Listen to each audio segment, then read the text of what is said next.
तो आज मैं आपको एकदम बेकरी स्टाइल टी केक को इतने आसान तरीके से बनाना बताऊंगी कि पहली बार में ही आपका टी केक बेहतरीन किस्म का सॉफ्ट और फ्लफी बनकर तैयार होगा। और गांव देहातों में अक्सर लोगों के पास बीटर मशीनें, ब्लेंडर या दूसरी मशीनें नहीं होती केक बनाने के लिए, और चाहकर भी वो इस वजह से केक नहीं बना सकते, क्योंकि केक के बारे में सदियों से एक ही कॉन्सेप्ट चलता आ रहा है कि बगैर मशीनों और बगैर बिजली को इस्तेमाल किए केक बन ही नहीं सकता। तो चलिए आज मैं आपको दुनिया का अनोखा इतना मज़ेदार सॉफ्ट फ्लफी टी केक बनाना बताऊंगी, जिसे बनाने के लिए ना हम बीटर ब्लेंडर मशीनों को इस्तेमाल करेंगे, ना बर्तन, ना ओवन, और ना हम बिजली को इस्तेमाल करेंगे। न्यू स्टाइल्डो एंड रेसिपी चैनल ने इस महंगाई में इतना सस्ता केक बनाने का आसान तरीका इजाद किया है।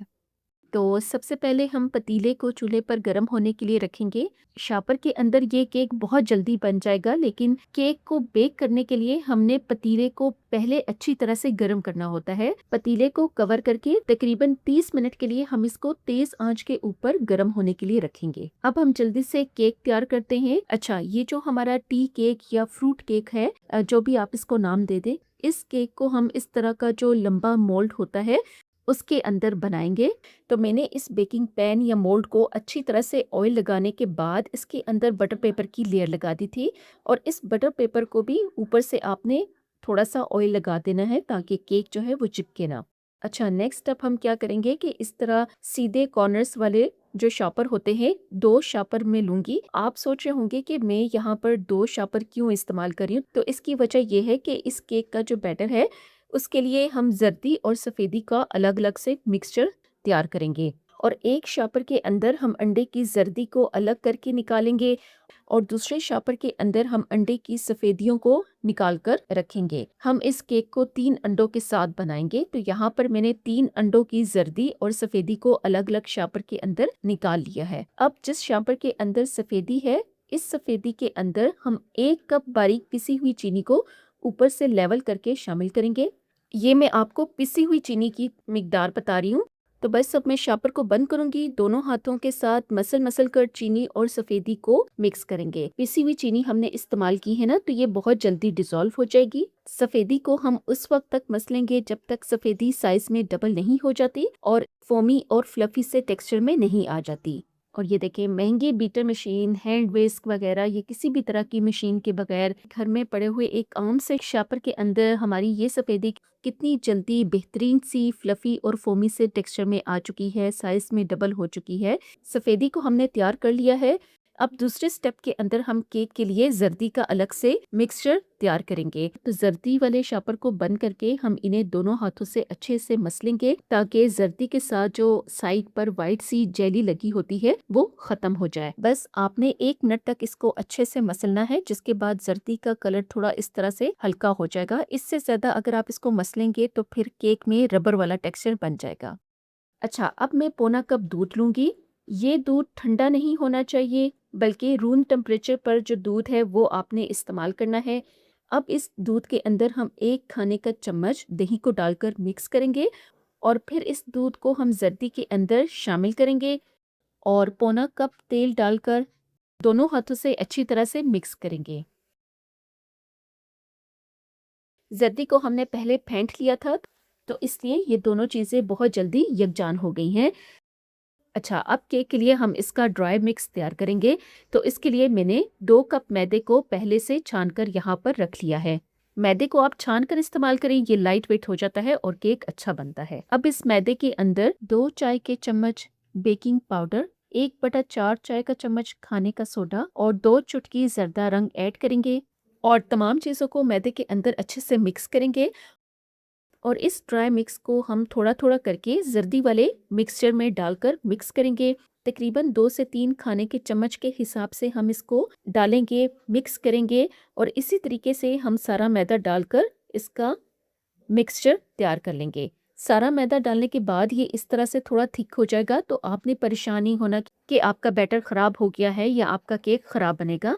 बस अब आपने करना ये है कि हमने जो सफ़ेदी का अलग से मिक्सचर बना कर रखा था, उसे हम इस मैदे जर्दी वाले बैटर के अंदर शामिल कर देंगे, और बिल्कुल आहिस्ता-आहिस्ता शापर को इस तरह से रोल करके हम दोनों चीज़ों को मिक्स करेंगे। वैसे ये जो ज़र्दी और मैदे का बैटर था ये बहुत थिक और हैवी होता है और सफ़ेदी बहुत लाइट वेट और फ्लफ़ी सी होती है।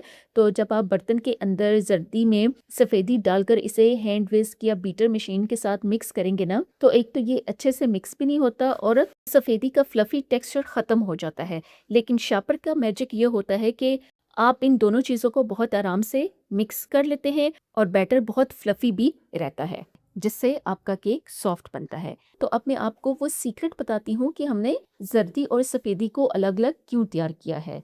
तो नॉर्मली जब आप सफ़ेदी, चीनी, ज़र्दी के अंदर मैदा सब कुछ मिलाकर केक को बनाते हैं ना, तो सफ़ेदी का जो फ़ोमी और फ्लफ़ी सा टेक्सचर होता है वो इसमें ख़त्म हो जाता है, जिससे आपका केक फूलता नहीं है, सॉफ्ट नहीं बनता। तो जब आप मेरे इस तरीके से ज़र्दी सफ़ेदी को अलग-अलग तैयार करके आखिर में सफ़ेदी को डालेंगे, तो सफ़ेदी का जो फ़ोमी और फ्लफ़ी सा टेक्सचर होता है वो ख़त्म नहीं होता।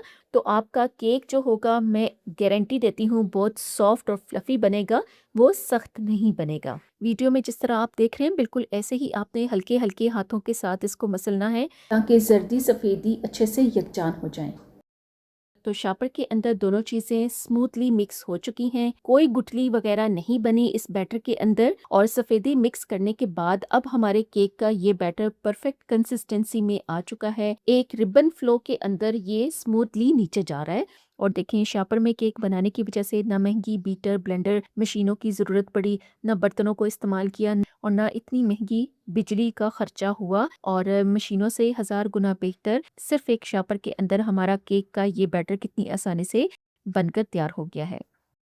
तो new style dough and recipe channel ने शापर के अंदर केक बनाने का इतना आसान तरीका इजाद किया है कि बच्चे भी आसानी से केक बना लेंगे। शापर को बंद करके इसको कॉर्नर से कट लगाकर बैटर को हम बेकिंग पैन में निकाल लेंगे और आखिर में मोटे मोटे क्रश किए हुए अखरोट और कुछ टूटी फ्रूटी ऊपर से डालकर केक को पतीले के अंदर बेक होने के लिए रखेंगे। अगेन मैं आपको हमेशा कहती हूँ कि मैं तो शुरू से ही बजरी के साथ बेकिंग करती आ रही हूँ, लेकिन आपने बजरी इस्तेमाल नहीं करनी।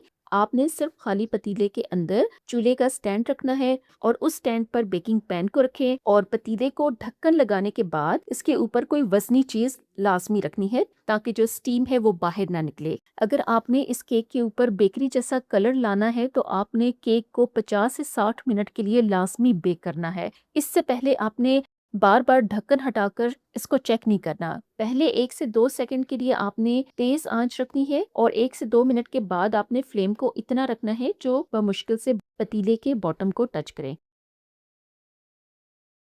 केक जब बेक हो जाएगा ना तो इसकी एक निशानी ये होती है कि आपको इसकी खुशबू आने लगेगी। तो अब हमारे केक से यहाँ पर बहुत ज़बरदस्त सी खुशबू आ रही है। ये टूथपिक बिल्कुल साफ निकला है।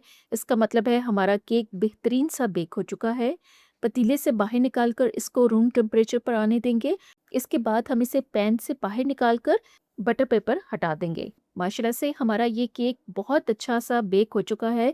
बिगिनर्स के लिए शापर के अंदर टी केक बनाने की ये बहुत आसान सी रेसिपी है। घर में पड़े एक काम से शापर के अंदर केक इतना बेहतरीन तरीके का सॉफ्ट और फ्लफी बना है जिसने महंगी मशीनों को भी पीछे छोड़ दिया है और बाजार से ये टी केक बहुत महंगा मिलता है, लेकिन घर पर आप इस केक को बहुत सस्ती चीज़ों के साथ बना सकते हैं जिसमें ना आपके बिजली का खर्चा आएगा, ना मशीनें खरीदने का झंझट होगा और ना आपके बर्तन गंदे होंगे। और ये देखिए माशाल्लाह से इतना सॉफ्ट और फ्लफी केक बना है और यकीन करें कि मैंने बहुत सारी रेसिपीज़ को शापर में बनाया है, लेकिन जब मैंने शापर के अंदर केक बनाया और मुझे जो इसका रिज़ल्ट मिला, मैं खुद भी हैरान रह गई थी। बहुत सॉफ्ट बना था, केक अंदर से बिल्कुल भी डेंस नहीं है, इसमें कोई भी गुठली आपको नज़र नहीं आएगी और एकदम फूला हुआ केक हमारा बना है। तो आज से पहले तक जिन लोगों को ये लगता था कि मशीनों के बगैर केक बन ही नहीं सकता, तो मैंने उनके इस दावे और इस सोच को शापर के अंदर केक बनाकर गलत साबित कर दिया है।